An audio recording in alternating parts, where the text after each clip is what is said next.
All right, in today's video, we are just going to take a little bit of a time to just kind of discuss some of the disadvantages of getting a Medigap or Medicare supplement plan. Now, I just want to start off just by saying that the only reason why I'm doing this video is because I actually did one for Medicare Advantage plans. So I thought, why not go ahead and do one for Medigap or Medicare supplement policy, just to make sure that I am playing on an even program. So in today's video, before we get started, please make sure you like and subscribe. As I always like to tell people, I make these videos for educational purposes because I want people to make good decisions when they're choosing their health insurance plans or just choosing their health care, especially for our seniors. So we're going to jump right into this thing. Once again, my name is Tamori Cooks and I am known as the agent next door.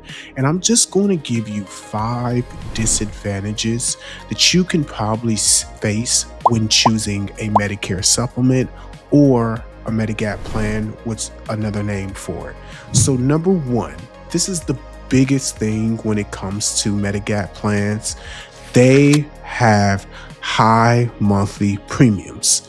Now, they don't always start that way. Of course, you can get a Medigap plan that starts at around $100, maybe $125, but they can also be as much as $250 per month. So if you are someone that is on a limited income because you're only receiving Social Security or you're only receiving some type of disability or something of that nature, well, having to pay $250 every single month could be quite expensive for you. So that is one thing that you should know when getting a Medigap plan, is that the monthly premiums are very expensive and could be very expensive. Which leads me to number 2. Premiums increase over time.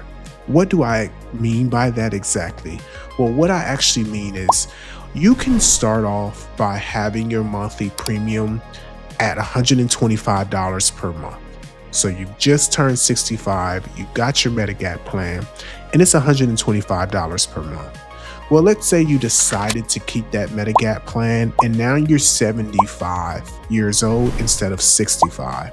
Well, what that could mean is that your Medigap plan can go from $125 to maybe $200 per month, because Medigap plans do increase over time on a yearly basis. So just be aware of that when you get a Medigap plan, is that price is not locked in for the entirety of your entire life.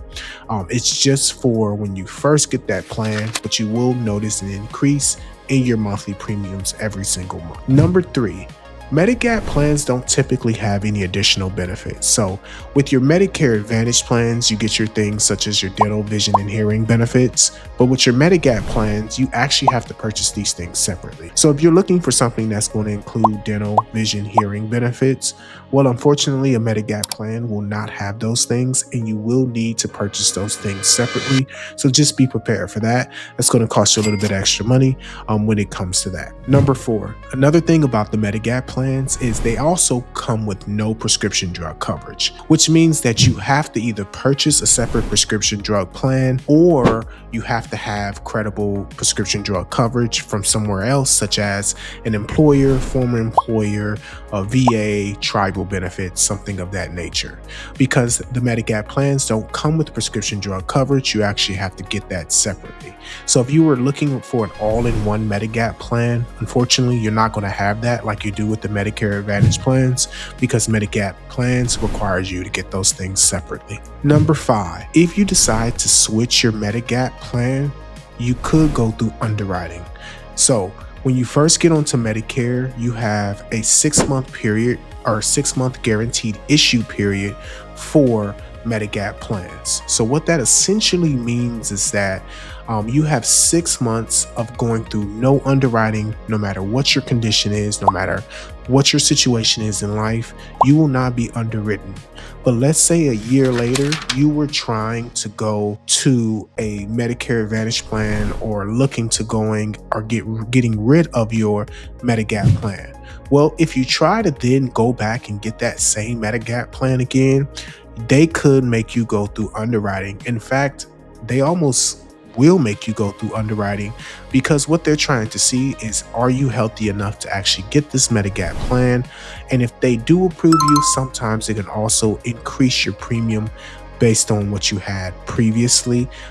So just be aware of that if you do try to leave a Medigap plan and come back on, it could be very difficult, and they can have you go through underwriting, and you can see an increase in premiums once you do go through that underwriting. So those are the 5 things just to be aware of when you are choosing a Medigap plan. Number 1, higher monthly premiums.